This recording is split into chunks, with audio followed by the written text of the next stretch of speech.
Então, vamos a mais um clube de leitura da Bíblia, Amós capítulo 9, a partir do versículo 1. Diz assim: Vi o Senhor que estava em pé junto ao altar. Ele me disse: bata nos capitéis das colunas, para que os umbrais comecem a tremer, e os pedaços caiam sobre a cabeça de todos eles. Matarei a espada os que restarem, nenhum deles fugirá e nenhum escapará. Vamos anotar do ladinho aí do versículo 1. Lembrando, pode anotar tanto do lado da Bíblia aí, né? Como também numa folha de papel, quem quiser. Pode anotar assim, ó. Ou pode escrever com suas palavras, mas eu vou escrever aqui, ó. Deus queria que o templo desabasse sobre os falsos adoradores. Deus queria que o templo desabasse sobre os falsos adoradores. Deus queria que o templo desabasse sobre os falsos adoradores.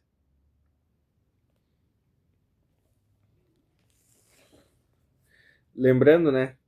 Resgatando aqui um pouco da leitura do capítulo 8, aqui Deus está pronunciando alguns avisos de juízo, né, contra Israel, porque Deus havia dado várias oportunidades para eles se voltarem para Deus, né, arrependidos, mas eles foram de mal a pior, fazendo mal até para os seus irmãos, né, tornando eles escravos, enfim.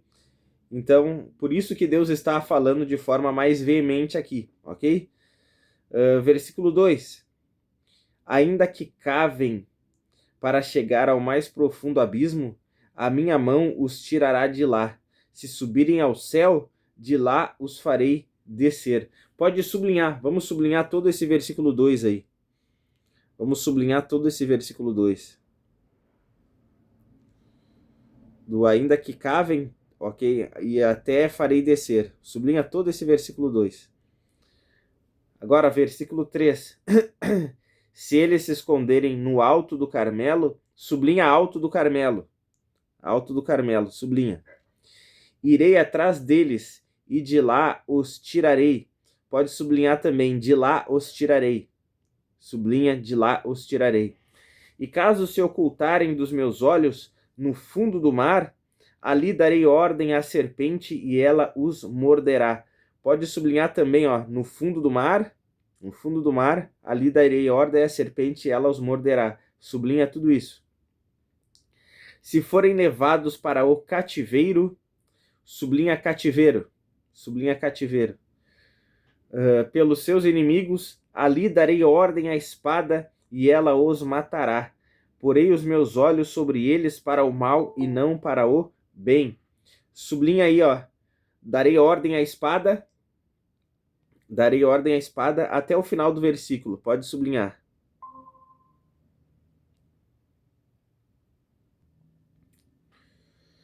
Porque o Senhor... Ah, não.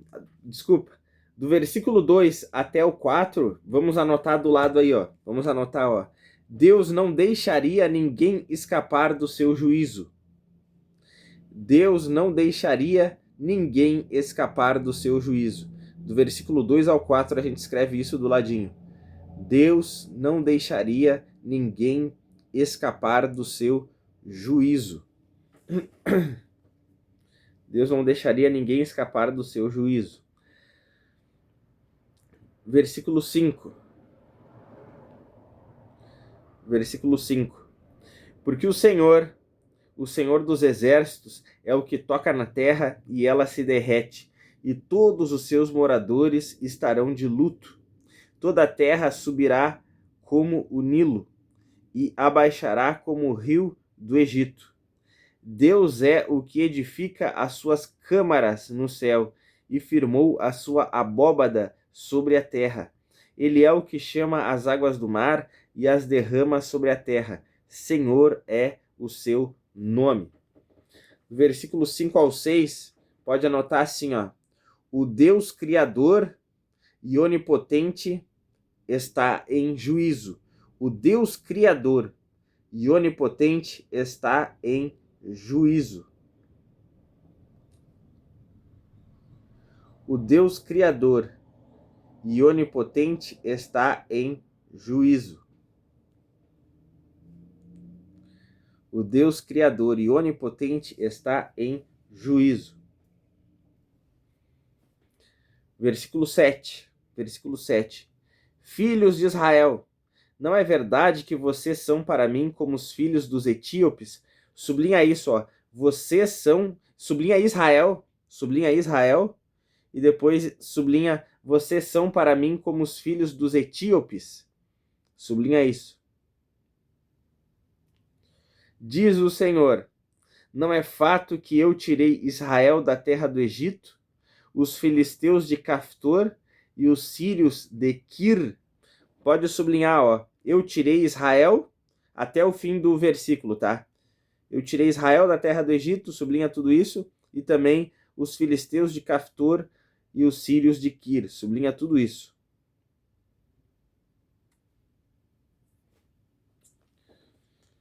Agora a gente vai anotar do lado, ó, do versículo 7. Vamos anotar o seguinte: Deus amou e libertou Israel do Egito e fez o mesmo com outras nações. Deus amou e libertou Israel do Egito e fez o mesmo com outras nações. Deus amou e libertou Israel do Egito e fez o mesmo com outras nações.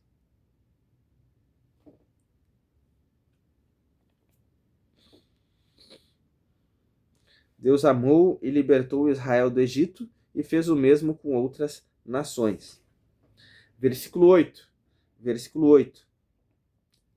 Eis que os olhos do Senhor Deus estão contra este reino pecador, e eu os destruirei da face da terra, mas não destruirei por completo. A casa de Jacó, diz o Senhor. Vamos sublinhar, ó. Sublinha, os olhos do Senhor Deus estão contra este reino pecador. Sublinha tudo isso. E eu os destruirei. E também sublinha a parte que Deus diz assim, ó. Não destruirei por completo. Sublinha isso. Não destruirei por completo. Versículo 9. Versículo 9. Porque eis que darei ordens e sacudirei a casa de Israel entre todas as nações. Sublinha isso. Sacudirei a casa de Israel entre todas as nações. Sublinha isso. Assim como se sacode trigo na peneira, sem que um só grão caia na terra. Ok? No versículo, do versículo 8 ao 9, vamos anotar do lado, ou no papel. Deus julgaria Israel e os espalharia pelas nações. Deus julgaria Israel e os espalharia pelas nações. Deus julgaria Israel e os espalharia pelas nações. Deus julgaria Israel e os espalharia pelas nações. Versículo 10. Versículo 10. Todos os pecadores do meu povo morrerão à espada. Os que dizem, o mal não nos alcançará, nem nos encontrará. Sublinha a parte que diz, ó, todos os pecadores do meu povo morrerão. Sublinha isso. Todos os pecadores do meu povo morrerão. E sublinha também a parte que diz assim, ó, os que dizem, o mal não nos alcançará. Sublinha isso. Os que dizem, o mal não nos alcançará. Agora vamos anotar do lado do versículo 10. Pensavam que não seriam julgados, mas chegou o seu dia. Pensavam que não seriam julgados, mas chegou o seu dia. Pensavam que não seriam julgados, mas chegou seu dia. Versículo 11. Versículo 11. naquele dia, sublinha isso, naquele dia. Lembrando, né, que cada vez que tem, né, naquele dia, tem dupla aplicação, né? É tanto para aquela geração, ok?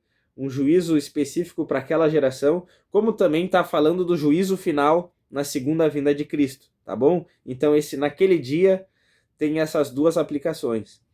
Sublinha então naquele dia.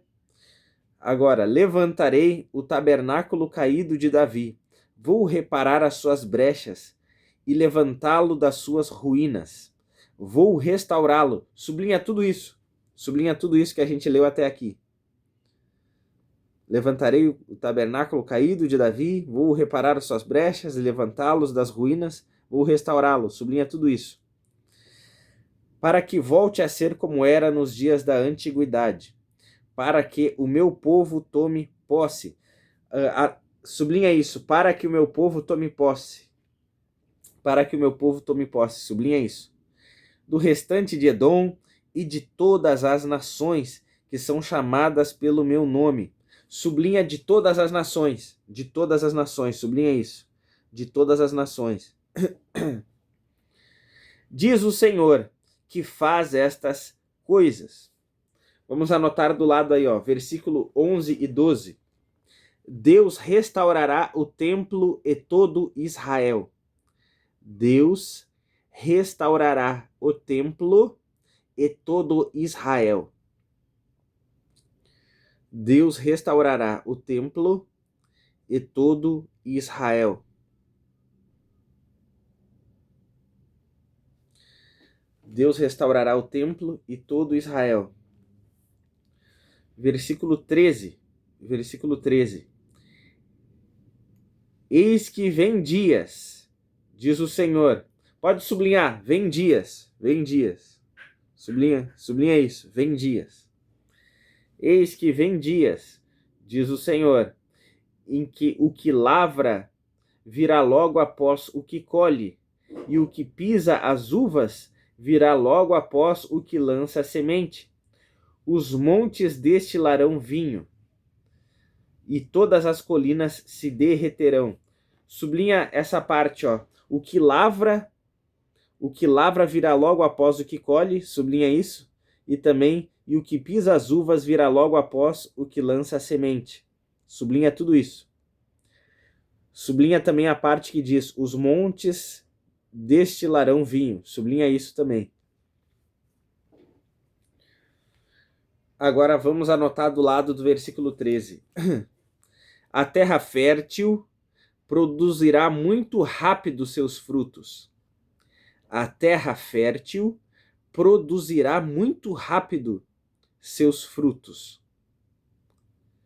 A terra fértil produzirá muito rápido seus frutos. A terra fértil produzirá muito rápido seus frutos. Agora, para finalizar, versículos 14 e 15.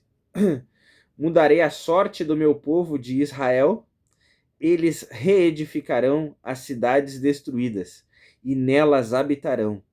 Plantarão vinhas e beberão o seu vinho, farão pomares e comerão dos seus frutos. Eu os plantarei na sua terra, e dessa terra que lhes dei nunca mais serão arrancados, diz o Senhor, seu Deus. Sublinha em todo o versículo 14 e todo o versículo 15. Sublinha em todo o versículo 14 e todo o versículo 15. Sublinha tudo. Coisa linda a maneira como termina o livro, né? Uma promessa de Deus de restauração. Vamos escrever do lado, ó.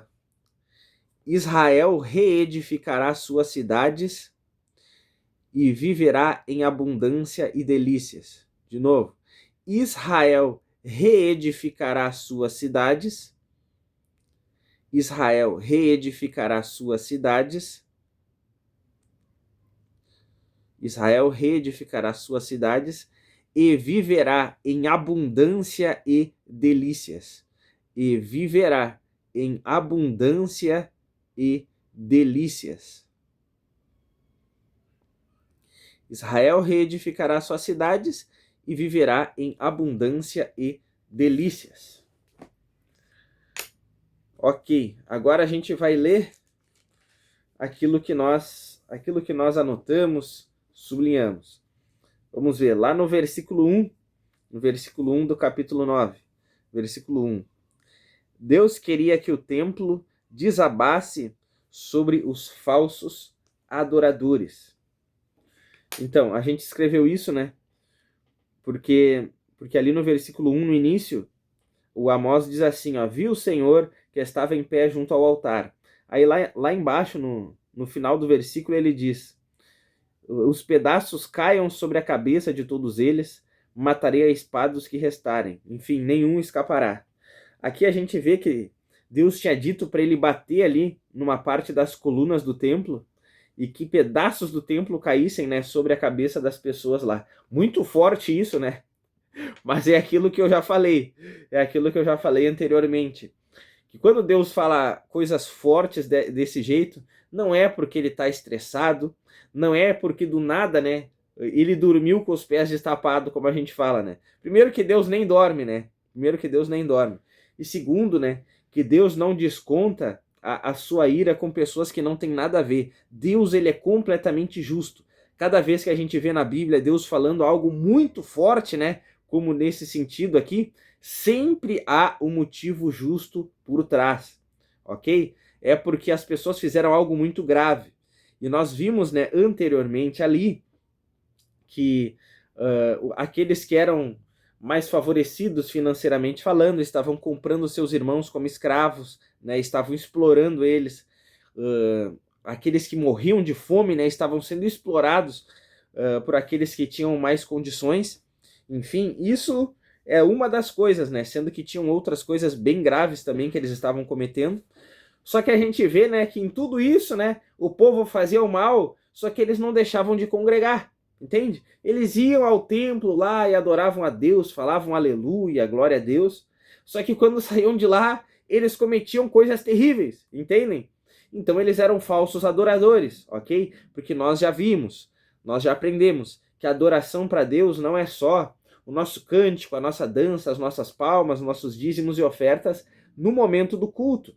Mas o verdadeiro culto e a verdadeira adoração a Deus é além de nós darmos ali a liturgia, né? E liturgia são os elementos do culto, tá bom? É depois que a gente sai do templo, a gente viver uma vida de acordo com as escrituras, de acordo com aquilo que nós ouvimos da palavra de Deus. Essa é a verdadeira adoração. Só que o povo, né, dava ali o culto do momento, mas saíam de lá, parecia que eles nem conheciam a Deus.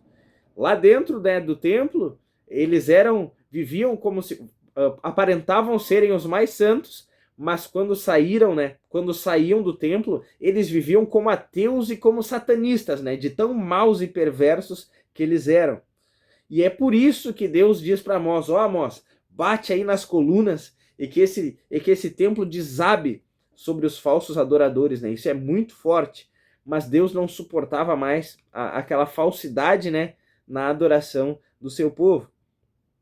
Aí no versículo 2 ao 4 nós anotamos ali, Deus não deixaria ninguém escapar do seu juízo. Deus não deixaria ninguém escapar do seu juízo. Por isso que diz ali, ó, ainda que cavem para chegar ao mais profundo abismo, né, querendo fugir de Deus, ok? A minha mão os tirará de lá. E se subirem ao céu, de lá os farei descer. Ou seja, não adianta querer pegar foguete e escapar da terra, né? Não tem como fugir do castigo de Deus, do juízo de Deus, quando Deus decide fazer algo. Também do alto do Carmelo, de lá os tirarei, e também, ó, no fundo do mar, ali darei ordem à serpente e ela os morderá. Enfim, no cativeiro darei ordem à espada e ela os matará. Porei meus olhos sobre eles para o mal e não para o bem. Ou seja, não tinha como eles escaparem do juízo de Deus. Vocês estão percebendo? No céu, no abismo, no fundo do mar, ainda que eles fossem para outro país, eles não conseguiriam escapar, porque eles plantaram muito mal e foi durante muito tempo. Deus deu oportunidades, Deus deu chances. Amós ia lá e intercedia pelo povo, né? Senhor, poupa o teu povo, e Deus ia lá, então tá. Esse juízo não vai acontecer agora. E Deus dava mais um tempo. E isso, ó, Foram algumas vezes Amós intercedendo e Deus cancelando os juízos, mas agora, né, não tinha mais o que fazer, porque o povo provou, né, que eles não se arrependeriam. Então, não tinha mais como escapar do juízo de Deus. Aí no versículo 5 e no 6, nós anotamos ali: o Deus Criador, onipotente, está em juízo. Porque nós vimos ali, nós sublinhamos, né? Deus é o que edifica as suas câmaras no céu e firmou sua abóbada sobre a terra. Isso aqui está falando da grandeza da criação de Deus, do poder de Deus. E isso tudo era para mostrar que ainda que o povo quisesse escapar, né, pelo fato de Deus ser o Criador, estar presente em todo lugar e ter todo o poder, não teria como eles escaparem de maneira alguma. Versículo 7, nós anotamos: Deus amou e libertou Israel do Egito e fez o mesmo com outras nações. Olha só, nós sublinhamos ali, né? Israel e também vocês são para mim como os filhos dos etíopes. Sublinhamos isso. E também sublinhamos, ó, eu tirei Israel da terra do Egito, os filisteus de Caftor e os sírios de Quir. Então, o que Deus está querendo dizer aqui, meus irmãos? Que vocês lembram daquele episódio, né, do Mar Vermelho se abrindo? Eles eram escravos no Egito, né? Enfim, e Deus libertou eles de lá. Só que aqui Deus está dizendo assim, ó, vocês acham que vocês são os especiais, né? Porque eu amei vocês e tirei vocês do Egito. Só que, de fato, eu amei e libertei vocês. Só que enquanto Deus estava libertando Israel do Egito, Deus também estava libertando ali, ó, os filisteus de Caftor e também os sírios de Quir. Ou seja, o bem Deus fez não exclusivamente para o povo de Israel, mas enquanto Deus libertava e abençoava Israel, Deus estava fazendo o mesmo com outras nações. Vocês estão entendendo isso? Então, a gente vê aqui como Deus é bom, como Deus é maravilhoso, porque Deus não fazia o bem apenas para um grupo seleto, não era apenas para Israel, mas também Deus estava agindo em outras nações. E isso mostra que Deus não era apenas o Deus de Israel, mas o Deus da Bíblia é um Deus de todas as nações. É um Deus que quer que todas as nações sejam salvas. E aqui Deus está destruindo, né, desconstruindo na mente do povo de Israel a ideia de que eles eram especiais e que nunca ia acontecer o mal para eles porque Deus amava eles. Vocês estão entendendo? Então, assim, ó, por mais que Deus tenha nos escolhido, Deus nos salvou, Deus nos resgatou, né, quando nós recebemos Cristo na nossa vida. Mas isso não quer dizer que se a gente se afastar e pisar na bola, algumas coisas não vão acontecer de errado de ruim na nossa vida, entendem? Porque Deus quer que a gente continue buscando. Deus quer que a gente continue na presença. Deus quer que a gente continue na fidelidade. Então, a gente não deve, de maneira alguma, se afastar e se entregar novamente, né, para a prisão que era o pecado antes. Do versículo 8 ao 9, nós anotamos: Deus julgaria Israel e os espalharia pelas nações. É por isso que Deus usa ali a expressão no versículo 9: sacudirei a casa de Israel entre todas as nações. Era como se fosse uma peneira, ok? Que quando tu coloca ali a farinha, né, na peneira e tu começa a espalhar, né, Deus disse que iria espalhar Israel como quem espalha ali a farinha, né, por todas as nações. Então, Deus iria operar o juízo, mas ali no versículo 8 ele diz: não destruirei por completo. Então, ia ter um juízo, né? Ia ter o juízo, alguns morreriam, né? Mas nem todos, alguns seriam poupados, mas mesmo esses que seriam poupados, eles seriam dispersos para outras nações. Então, Deus estava ali espalhando Israel entre as nações. Aí nós escrevemos, né? Deus julgaria Israel e os espalharia pelas nações. Então, eles não mais seriam uma nação unida, né? Mas agora escapariam, né? Os vivos escapariam para outras nações. Versículo 10. Nós anotamos: pensavam que não seriam julgados, mas chegou o seu dia. Por isso que nós sublinhamos ali no versículo 10, todos os pecadores do meu povo morrerão. E aí nós sublinhamos, os que dizem, o mal não nos alcançará, nem nos encontrará. Então alguns tinham isso firme no coração deles, ó. Não vai acontecer nada de ruim comigo. Eu sou israelita, eu sou de Deus, eu vou ao templo, eu dou minhas ofertas, meus sacrifícios. Não vai acontecer nenhum mal. Aí Amós dizia, meus irmãos, vamos nos voltar para Deus, senão o juízo vai acontecer. Eles diziam, não vai acontecer nada comigo. Entendem? Eles ignoravam a pregação porque achavam, não, eu sou de Israel, Deus nos escolheu, nós somos descendência de Abraão, então para nós é só bênção, não vai acontecer mal nenhum. Vocês entendem? Só que aqui Deus está dizendo, ó, todos os pecadores do meu povo morrerão. Os que dizem, né, o mal não nos alcançará, ou seja, vocês estão todos confiantes aí, né, de que não vai acontecer nada de ruim, mas vocês não serão poupados dessa vez. Então, Deus nos ensina a não confiarmos no título. Ah, mas eu sou crente. Ah, mas eu sou evangélico. Ah, mas eu sou da comunidade, eu sou assembleiano, eu sou batista. Ah, eu sou pentecostal. Ah, eu sou conservador. Ah, eu sou... Enfim, uma série de títulos aí que a gente coloca, né? Ah, ou eu sou pastor, eu sou isso, eu sou aquilo, né? Isso não quer dizer nada, porque Deus olha para o coração e para a nossa fidelidade. Se estivermos afastados, nós estamos vulneráveis para o mal. Versículo 11, nós anotamos, Deus restaurará o templo e todo Israel.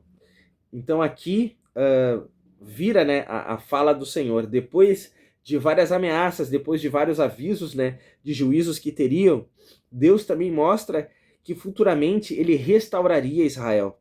Aí nós vimos ali, naquele dia levantarei o tabernáculo caído de Davi, vou reparar suas brechas e levantá-lo das suas ruínas, vou restaurá-lo. E também no 12 ali, ó, nós sublinhamos, para que meu povo tome posse, e aí depois, de todas as nações. Então Deus iria restaurar o seu povo, né? Teve o juízo ali, mas ainda assim Deus não desistiu completamente do seu povo. E quando eu digo isso, né, que Deus não desistiu completamente do seu povo, é óbvio que, infelizmente, né, algumas gerações se perderam, ok? Mas algumas pessoas foram poupadas, né, e Deus iria restaurar, então, ali o seu povo de Israel. E essa promessa aqui, tá, de restauração, não é apenas para Israel, porque diz ali, ó, que eles tomariam posse de todas as nações, né? E isso não seria a base da guerra, mas isso tem a ver com a conversão das nações, porque as nações se renderiam, né, ao Deus de Israel, ao Deus da Bíblia, como tem acontecido, né? Aqui nós estamos, né? Somos brasileiros e aqui estamos adorando a esse Deus que sempre teve um plano de não apenas salvar Israel, mas salvar todas as nações. Continuando ali, no versículo 13, nós anotamos: a terra fértil produzirá muito rápido os seus frutos.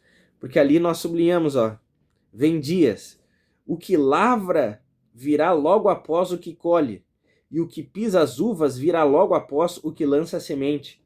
Porque olha só, imagina que tem alguém que está ali, ó, lançando a semente na terra, só que aquele que colhe já vem logo atrás. Ou seja, tu colocou a semente e ela já deu fruto muito rápido. Vocês estão entendendo? Deus está dizendo aqui, ó, que a terra seria muito fértil e ela produziria muito rápido. Aqui Deus mostra, tá, que ele transformaria a terra e seria semelhante ao Jardim do Éden novamente. Porque lá na época do Jardim do Éden, né, tinha muito fruto, não era só a árvore do conhecimento do bem e do mal, tá bom? Tinha muito fruto belo, tinha muito fruto bom. E Adão, ele nem se esforçava, ele só colhia, porque já estava tudo pronto lá. Aquele lugar era perfeito, tanto que era chamado de paraíso. E Deus, futuramente, né, na segunda vinda de Cristo, né, haverá um juízo, mas Deus vai restaurar a terra. E a terra vai ser muito fértil, vai ser muito linda, vai ser muito boa. Ele vai trazer novamente, né, a terra, vai transformá-la novamente num Éden total. Vai ser perfeito o que Deus vai fazer na terra. Versículos 14 e 15. Israel reedificará suas cidades e viverá em abundância e delícias. Nós sublinhamos tudo aqui, né? Porque é lindo a maneira como termina o livro, Deus dizendo: mudarei a sorte do meu povo de Israel. Eles reedificarão as cidades destruídas e nelas habitarão. Plantarão vinhas e beberão seu vinho. Farão pomares e comerão dos seus frutos. Eu os plantarei na sua terra, e dessa terra que lhes dei nunca mais serão arrancados, diz o Senhor, seu Deus. Então aqui há uma promessa de restauração total, né? E o povo viveria em paz e viveria em prosperidade, e eles viveriam em delícias, né? Porque quando a Bíblia fala ali do vinho, aqui tem a ver com eles terem alegria, porque na Bíblia o vinho simboliza alegria. É óbvio, né, que Deus nunca foi a favor da embriaguez, que é o excesso do vinho. Porque nessa época aqui, para a pessoa se embriagar tomando vinho, a pessoa tinha que ficar quase um dia todo, porque o teor de álcool era muito baixo, ok? Vocês estão entendendo? Tanto que lá no Pentecostes, em Atos capítulo 2, que as pessoas ouvem ali os irmãos falando em línguas, né? Aí eles começam a dizer, eles estão bêbados, eles estão loucos. Aí Pedro diz, não, ninguém aqui está bêbado, sendo que agora é a terceira hora do dia. Ou seja, era 9 horas da manhã. As pessoas se acordavam às 6, que nem nós, né? As pessoas se acordavam às 6 e não tinha como das 6 até as 9 a pessoa se embriagar, entendem? Lá no livro de Provérbios a Bíblia condena, ai daqueles que se demoram no vinho. Então precisava ficar muito, mas muito tempo bebendo, ok? Para ficar embriagado. Que nem Noé, que a Bíblia diz que depois que ele saiu da arca, ele chegou a dormir no meio da vinha lá de tanto vinho que ele bebeu. Ele se demorou no vinho, né? Aí isso que é errado, a embriaguez. Porque, como falei, nessa época o vinho tinha um teor de álcool muito baixo, que é diferente de hoje em dia, que as bebidas têm um teor de álcool mais elevado, ok? Então, Deus mostra aqui que o povo teria alegria, teria abundância, prosperidade, né? Enfim, seriam delícias eternas. Então, aqui nós encerramos, tá? O livro de Amós, e nós vemos que por mais que tenham várias repreensões, várias correções, quando chega no fim do livro, a gente vê que o desejo de Deus nunca foi destruir o seu povo. Nunca foi. Deus nunca quis o mal, e Deus não deseja o mal das pessoas. O mal muitas vezes acontece porque é simplesmente uma colheita, porque as pessoas não se arrependeram, ok? Porque nós vemos aqui que Deus tem planos de restaurar Israel e restaurar a terra inteira e proporcionar uma vida eterna de delícias e prazeres na presença dele. Amém? Glória a Deus por isso.